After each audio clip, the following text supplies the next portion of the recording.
করেছি। কি তোর এত বড় সাহস, তুই আমাকে না জানিয়ে বিয়ে করে ফেলেছিস? আরে বাবা, নতুন বছর নতুন বিয়ে করে তোমাকে সারপ্রাইজ দিলাম। নতুন বছরে সারপ্রাইজ দিলি মানে? এই বিয়ে আমি মানি না। তোর ঘর বাড়ি নাই, জাঙ্গিয়ে প্যান নাই, পায়খানা করার জায়গা নাই, থাকিস তো সারা বছর ভুট্টে বাড়িতে। আবার একটা বউ নিয়ে আসলি, বউকে কি খাওয়াবি? তুই তো নিজে খাইস একটা পাগলা জোতার হোটেলে। আরে আমার বাবা তো তুমি, তাহলে তো তুমি একটা পাগলা। আরে সত্যি তো আমি তো ওর বাপ, তার মানে আমি একটা পাগলা। ওই তোর তো এখনো বিয়ের বয়স হয় নাই, আর মেয়েটাকেও তো দেখে মনে হয় বিয়ের বয়স হয় নাই, কারণ ওর এখনো দাড়ি গাছ হয় নাই। আমি এই বিয়ে মানি না। এই মুহূর্তে মেয়েটাকে মেয়ের বাড়িতে রেখে আয়। যা। বাবা শুনুন, আমি আমার বাবার একমাত্র কন্যা। আমার বাবার দুটো বড় বড় ফ্ল্যাট আছে আর 3টা 4 চাকা গাড়ি আছে। এই সব কিছু তারই হবে যে আমাকে বিয়ে করবে। এই মেয়েটাকে যদি আমার ছেলে বিয়ে করে, তাহলে ওই মেয়েটার সব সম্পত্তি তো আমার ছেলের হয়ে যাবে, আর আমার ছেলে ধনী হলে আমিও তো ধনী হয়ে যাব। ঠিক আছে বৌমা, তোমার বাবার যতগুলো সম্পত্তি আছে এখনই আমার ছেলের নামে লিখে দাও, আমি আবার তোমাদের ধুমধাম করে বিয়ে দেবো। কিন্তু আমার তো বয়স খুবই কম, আর এখন আমাদের বিয়ে আমার বাবা কিছুদিন মেনে নেবে না। 1 বছর পর যখন আমার বয়স হবে আর আমার বাবা যখন আমাদের বিয়ে মেনে নেবে, তখন আমার সব সম্পত্তি আপনার ছেলের নামে লিখে দিব।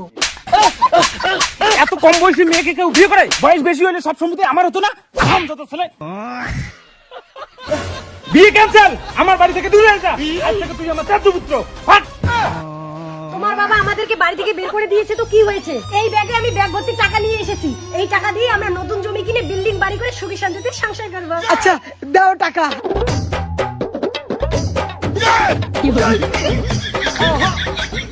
আজ থেকে আমার যা সম্পত্তি আছে, জায়গা জমি বাড়ি গাড়ি সব তোমাদের নামে লিখে দিলাম। এই বাড়ি থেকে সারা জীবনের নামে বেরিয়ে গেলাম, আর কোনোদিনও আসবো না। আমি ভিক্ষা করে খাবো। ও ভাই, ব্যাগ ভর্তি টাকা, মজাই মজা।